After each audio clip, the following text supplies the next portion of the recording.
Igarobidea edo trantsizioa asko ikertuan termino bada, ez da hezkuntza bereziki eta ikuspegi ezberdinetatik aztertu izan da.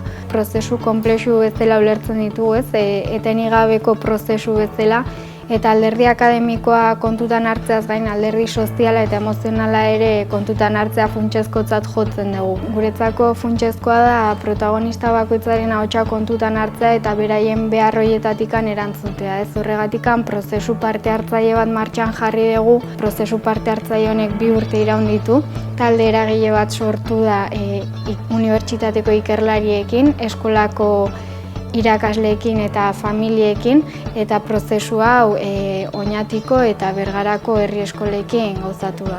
Familia naizen jakitea zein izango zen datorren ikasturterako tutoria, eta ikaslean naizen jakitea zeintzuk izango ziren bere lagunak. Orduan, hortik abiatu ginen eta Aste Santu bueltan segidoan antolatu dugu datorren ikasturtea, eta jasi gara eskolan batzuk partekatzen eta jolas batzuk egiten pixkat talde berriarekin, tutore berriarekin, da gero ekainen indugu batzartxo bat orientabide batzuk emateko. Proiektu honekin bai eskola kalitate mailan irabazi egin da, ondioteko gauza asko betzeko, baina igarobidearen inguruan gauzatzuak nik uste dut gaur egun hobeto egiten ditugula, eta familiak eta ikasle dituzten kezkei erantzun baten digula.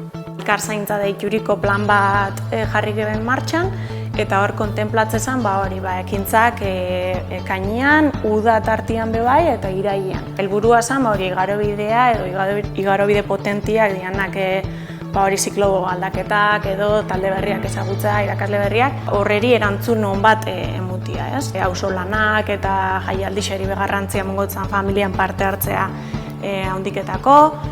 Eta hortan abiatu ginen. Beti egin dira galdete gixak, beti saiatu gara komunitatea osatzen duen partaide danon ahotsa jasotzen, baina bai da gisa alako sistematizatuta ez, edo metodo zientifiko hauek erabili barik, ez? Eta orduan ekintzara pausu hori emuteko oso erabilgarria izan da.